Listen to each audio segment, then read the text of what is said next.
மாதம் மும்மாறி பொழிகிறதா என்று மக்கள் நலம் குறித்து தமது மந்திரிகளிடம் விசாரித்தறிந்த அந்த காலத்து மன்னர்கள் இப்போது இருந்தால் போருக்கு செல்லாமலேயே நொந்துமடிவார்கள்.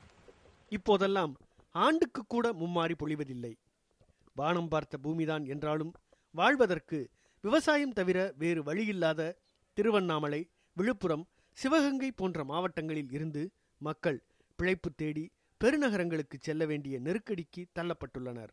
பெங்களூர், சென்னை போன்ற நகரங்களே தங்களுக்கு புகலிடம் என்கின்றனர் திருவண்ணாமலை மாவட்ட விவசாயிகள். மழை ரொம்ப இல்லைங்க, பாருங்க நிலம் பூரா ரொம்ப கரம்ப கிடக்குது, தரிசாக்குது.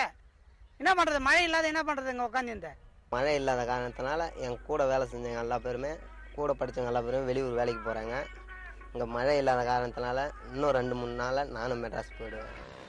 மனிதர்கள் கைவிட்டால் மற்றொருவர் உதவியை நாடலாம். மழையை கைவிட்ட பிறகு மண்ணை விட்டு பிரிவதை தவிர வேறு வழியில்லை என்கிறார்கள் புலம்பெயரும் விளிம்புக்கு தள்ளப்பட்ட இந்த பூஞ்சை மனிதர்கள். கிணத்துல தண்ணி இல்லை, ரொம்ப கஷ்டமாக இருக்குது. குடும்பத்தில் இருக்க ஏகப்பட்ட கடன், பசங்கள்லாம் மெட்ராஸில் போய் சம்பாதிக்கிறாங்க. ரொம்ப கஷ்டமாக இருக்குது எனக்கு. அதனால் பசங்களோட போய் நானும் போய் சம்பாதிக்கலான்னு நிற்கிறேன். கரும்புலாம் காஞ்சி போய் தூரம் கிடக்குது. ஏற்கனவே பின்தங்கிய பகுதியான சிவகங்கை மாவட்ட விவசாயிகளின் நிலை இந்த ஆண்டு பருவமழையும் பொய்த்துவிடவே மேலும் படுமோசமாகிவிட்டது. திருப்பூர், கோவை, சேலம் போன்ற தொழில் நகரங்களுக்கு சென்று தஞ்சமடைந்து வருகின்றனர் இந்த வறண்ட மாவட்டத்து மக்கள். 7-8 ஏக்கர் நிலம் இருக்குது. விவசாயம் பண்ணுறதுக்கு மழை, சரியான மழை கிடையாது, தண்ணி இல்லை. அதனால நாங்கள் பிழைக்கிறக்கு வழி இல்லாமல் நாடு விட்டு ஊர் போகிற நிலைமை இருந்துக்கிட்டு இருக்கு.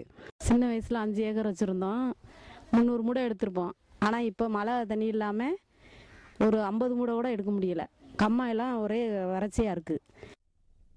பிறக்கும் போதே கடனை சுமந்து பிறக்கும் இந்திய விவசாயியை மரணம் வரை துரத்தும் துயரங்கள் தான் எத்தனை. அவற்றில் பருவமழையும் ஒன்றாக இருப்பதன் சோகத்தை என்னவென்பது.